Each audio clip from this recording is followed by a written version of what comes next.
ઘરેથી એટલું થઈ જાય કે એવું આપણે નથી કરવું, એટલે ટાટર પડી જાય હો હાવ. હા, કારણ કે આપણે હરખ પુદુડા તો હોય જ. બાપુ તમને આવી ન ખબર હોય, એ અમારી સંસાર કી બાત હૈ. ખાલી ઘરનાએ એવું કીધું હોય ને કે આ કલરના જબામાં તમે બહુ સારા લાગો છો તો વી હીવડાવી નાખ્યા હોય. અત્યારે તો અમે એડવાન્સ.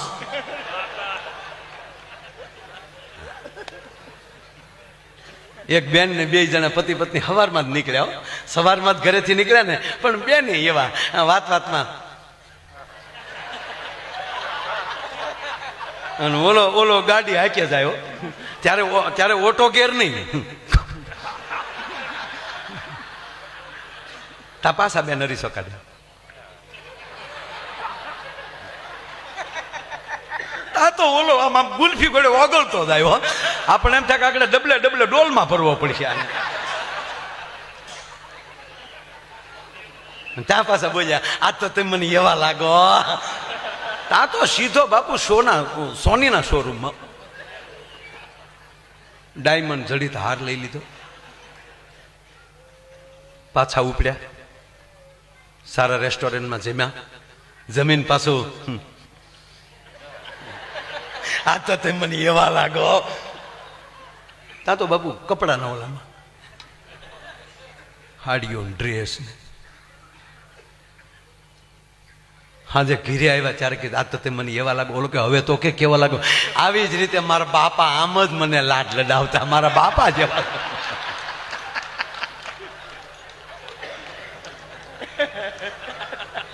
ભગવાન બ્રહ્માજી સર્જન કરે છે, ભગવાન વિષ્ણુ છે એ પોષણ કરે છે, સર્જન કરે છે, માં સરસ્વતી બેઠી છે, મીઠું બોલનારી બેઠી છે.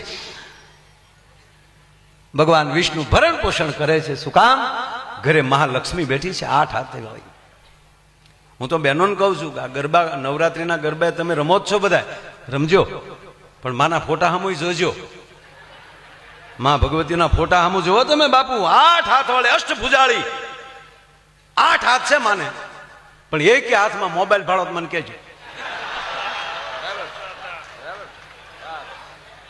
અસેજ બાપુ મારે એક જગ્યાએ કહેવાય ગયું, મેં કીધું હાથમાં મોબાઈલ ભાડો જ કહેજો. તો એક બેને મને કીધું, મને કે બસ હો માયા ભાઈ. કાં? મને કે એના હાથમાં છે, ઈ જો હાથમાં લેવું ને ખડગ અને ખપ્પર તો પાછા ગોચ્યા હાથ નહીં આવ્યો, મૂસ્યું બૂસ્યું બધું વયું જાય. અરે એક જગ્યાએ બાપુ પ્રોગ્રામમાં ગયો ને, હું આઈ આમ ગાવ તો બેનો બેઠા બેઠા આમ આમ નખ કહ્યો, ડમક ડમક ડમક ડમક ડમક ડમક ડમક નખની ખખડાટીઓ બોલાવે. મેં કીધું મેં કેમ બાપા નખ બહુ ઘસો? ભાઈ રામદેવ બાબાએ કીધું નવીરા પડીએ ને તો નખ ઘસો ને તો વાળ વધે ને કાળા થાય.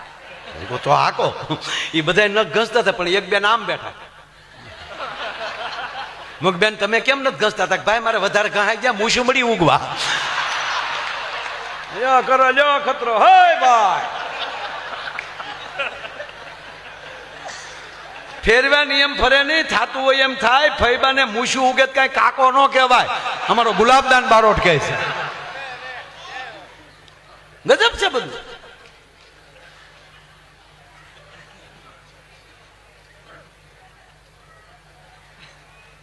જેટલું બને એટલું મીઠું બોલો, જેટલું બને એટલું ઉદારતા દાખવો. અને ત્રીજા દેવ છે બાપુ, એ ભોળિયો નાથ છે. તો આ વસવાણભાઈ ઓલું લીધું નથી, ન કરી છે શિવ તાંડવ લે જા સોયત્રા કાઢ નાખે.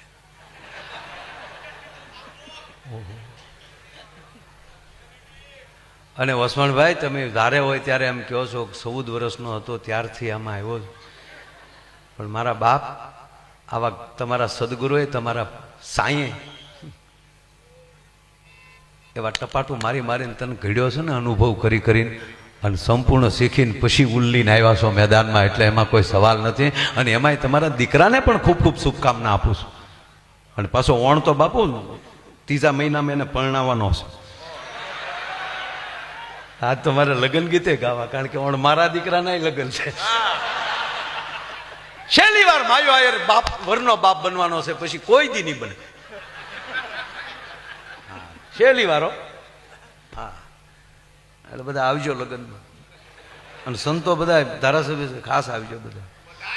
હા, અરે બધા એટલે એમાં કઈ આયરનું ખોરડું છે, મુદાણા શું છે, કેવી વાત. જય દ્વારકાધીશ મારા વાલા. અને દ્વારકાધીશે કીધું છે 50 જણાનું રાંધી નાખજે, અને પછી દ્વારકાની ધજા હામું ગુરુની હામું જોઈ લેજે, અને પછી 50,000 જમી જાય, અને તારી દેગમાં જો ફેર પડવા દઉં તો હું દ્વારકા વાળો ન કહેવાય.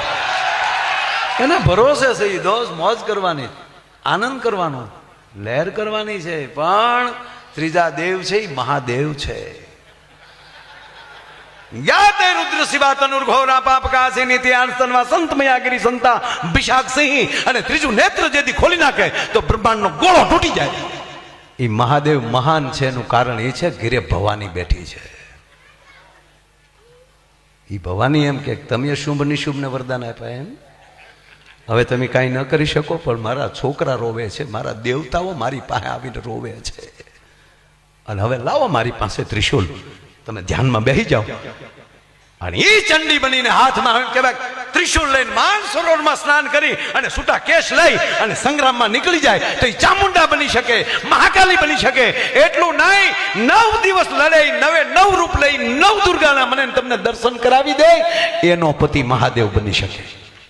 બારા નીકળતા નહીં, મારી લેશે ઘરમાં, હવે આ જાઓ.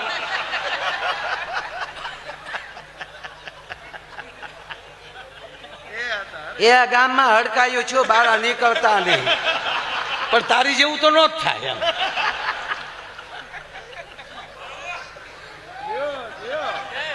એમ ગજબ છે દુનિયા.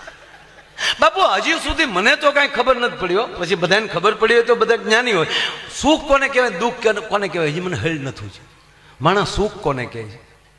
મને તો એટલી ખબર પડે કે જેની પાસે આવી સંપત્તિ આવી હોય અને એ આવા સદગુરુના સંતોના સાનિધ્યમાં આવા રૂડા ભાગવત કરે અને લાખો માણસોને હરિહર કરાવે, આમ કહેવાય ગયો ભજન અને ભોજન જે એની સંપત્તિમાં ભરપૂર કરાવીને વયો જાય, આનાથી દુનિયામાં બીજો સુખી ન હોય. બાકી કરોડપતિના દીકરાએ કોરોનામાં છોકરા પરણાવી લીધા, કોરોનામાં 50-50. વરરાજો એમ કે નહીં પપ્પા, અમારે ઓસમાનભાઈનો માયાભાઈનો પોપટભાઈનો ડાયરો કરવો છે, પૂનમબેનના ગરબામાં લાવવા છે. નહીં બેટા, સરકાર ના પાડે છે. કે પણ પપ્પા 2 વર્ષ ખમી જાવ તો 2 વર્ષ ખમીએ તો સંબંધ તૂટી જાય એવું છે, કારણ કે હજી આપણને ઓળખ્યા નથી ત્યાં પરણી જવાય.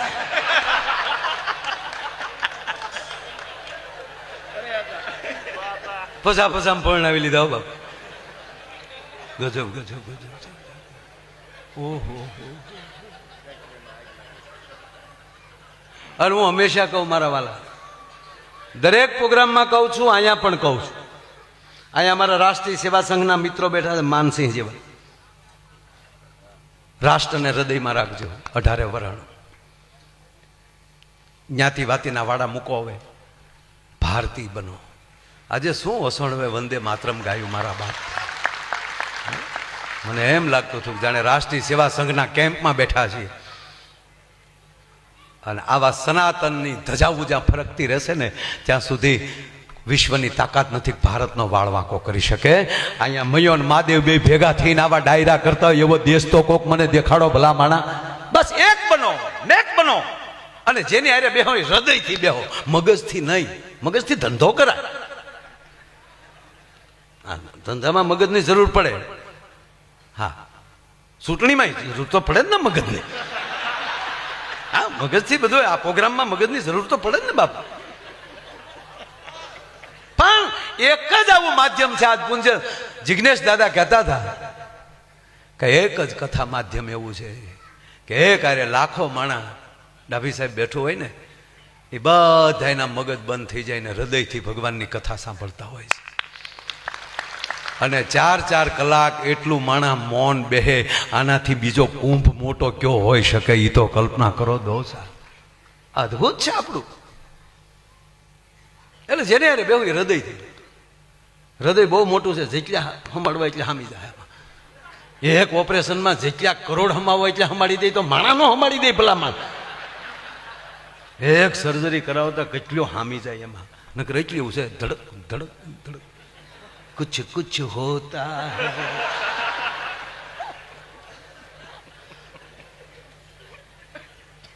જ્યાં અનેક કથાઓ રાણકી રાજાથી લઈ અને એના બે નગર શેઠની ઘોડે કામ કરનારા સાહેબ મહાપુરુષો વસ્તુપાલ અને તેજપાલ, ત્યાંથી લઈને વાઘેલા દરબારોથી લઈ અને જેનો સંપર્ક પાટણ સુધી હોય એવી એક આ દેવીત્વ વાળી ધરાવનારી ભૂમિ. અને બાપુ ક્યારેક ક્યારેક એવું થાય કે ધરતી એમ કહેતી હશે કે અહીંયા આવો ને, કથા અહીંયા આવો ને, અહીંયા આવો ને દાદા, અહીંયા વાંચો ને, આવો ને સાધુડામાં, અહીંયા ઘડીક આનંદ કરો ને. અને સાહેબ આવી કથા થાય, આવી પવિત્ર ધરતી હોય, એનું પાછું ધારાસભ્ય થવું એ ભગવાનની કૃપા કહેવાય સાહેબ. હમણાં ધારાસભ્ય સાહેબને અમે એને ભૂપેન્દ્ર બાપુ બધા મળ્યા. ભૂપેન્દ્ર બાપુ દિવસે પણ કથા વાંચા. મને કે ભાઈ મારે એક લગ્નમાં જવું પડે એમ છે, નહીંતર આપ બધાય મારે આંગણે અહીંયા મારા ગામમાં હોવ અને હું ન હોવ એવું બને. પૂજ્ય દાદાને મળીને એણે વિદાય લીધી. પછી અમે ધારાસભ્ય સાહેબને બધા ત્યાંથી દાદાને દર્શન કરીને પછી પાછા આવ્યા. એટલે જે વિસ્તારમાં જઈને આનંદ આવે, વાત આ છે. અને આનંદથી આનંદ આવે એને જ આનંદ કહેવાય. નકર નથી ઓલી કલબુ હાલતી, હું કેવી કલબ કે દાંત કાઢવાની, લાઇફિંગ કલબ, ગાંડા લાગે. હું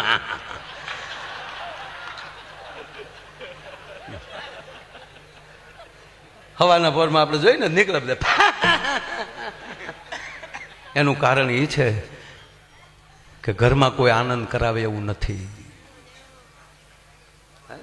પણ આપણું ઘર છે આ ભાગવત મંડપ. અને હકીકત છે ને ભાઈ, જો તમે સાંભળી લો, આપણા બાપુ ત્રણ ભગવાન મેન, બ્રહ્મા વિષ્ણુ ને મહેશ, આપણા ત્રણ મેન. એનાથી કોઈ મોટું છે નહીં. મેં જ ક્યાંય ફેલ્યું નથી. ત્રણથી કોઈ મોટું નથી. પણ ત્રણેય મોટા શું કામ છે? જો તમે ત્રણેય મોટા શું કામ? તો બ્રહ્માજીનું કાર્ય શું? સર્જન કરવું, સૃષ્ટિનું સર્જન કરવું, નવું કંઈક બનાવવું. એ આ બ્રહ્માજીનો પરિવાર, આ પ્રજાપતિ.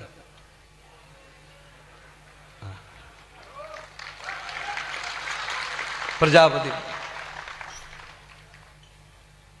આપણે બધા બ્રહ્માનું સર્જન છે. પણ જે સર્જન કરે ને પ્રજાપતિ કહેવામાં આવે. બ્રહ્માનું એટલે બ્રહ્મા જાત કુંભાર કે લખ્યું છે ભજનમાં. અને જેને જન્મજાત ભગતનો દરજ્જો મળે છે. જન્મજાત, જન્મે ત્યાંથી ભગત.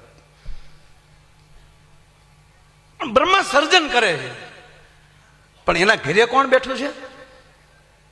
માં સરસ્વતી બ્રહ્માણી. જેના ઘરે સરસ્વતી જેવી સુરીલી અને મીઠુડી માં બેઠી હોય ને એનો પતિ સર્જન કરીએ કે. બાકી ઘરે આવ્યા ભેગા ઉપાડે, ક્યાં ગયા હતા, ફોન કેમ નહોતા ઉપાડતા? અને મેં ફોન કર્યો ત્યારે એ કે ઓલી કોણ બોલતી હતી, એ આપકા કોલ નહીં લે સકતા. એટલે એ બાઈ નહોતી, કેસેટ એવું કાંઈ કેસેટ ન હોય, અમે ફોન કરીએ ત્યારે એવું બોલે. આનો સર્જન ન કરે, વિસર્જન કરે ડોહા. ભગવાન બ્રહ્મા છે એટલે પાયામાં માં બેઠી છે. મારો કહેવાનો સૂર્ય છે. સાધુડા ભજન કરે છે પણ પાયામાં ભક્તિ નામની શક્તિ બેઠી છે. શક્તિ વગર શિવ મોટા ન થઈ શકે. બીજા આપણા ભગવાન છે વિષ્ણુ છે. તો વિષ્ણુનું કાર્ય શું છે? સર્જન કરવું, સોરી ભરણ પોષણ કરવું. ભગવાન વિષ્ણુ આખી દુનિયાનું ભરણ પોષણ કરે છે, વિશંભર છે. તો બીજાનું ભરણ પોષણ કોણ કરી શકે? ઘરે મહાલક્ષ્મી બેઠી હોય ને ઈ. બાકી લુગડા ધોવા આપ્યા ને એમાંલી 500 નોટ ભૂલની ખિસ્સામાં રહી ગઈ તો ધોતી હેરવી લેતી હોય. ત્યાં કાંઈ બીજાનું પોષણ ન થાય, ભક્ષણ થાય. આપણે ક્યાંય ખિસ્સામાં પૈસા હતા ને એ અમને ન ખબર હોય, એ તો ધોકાવાઈ ગયા હોય. એટલે અમે ધોકાવાઈ ગયા એનું કાંઈ નહીં.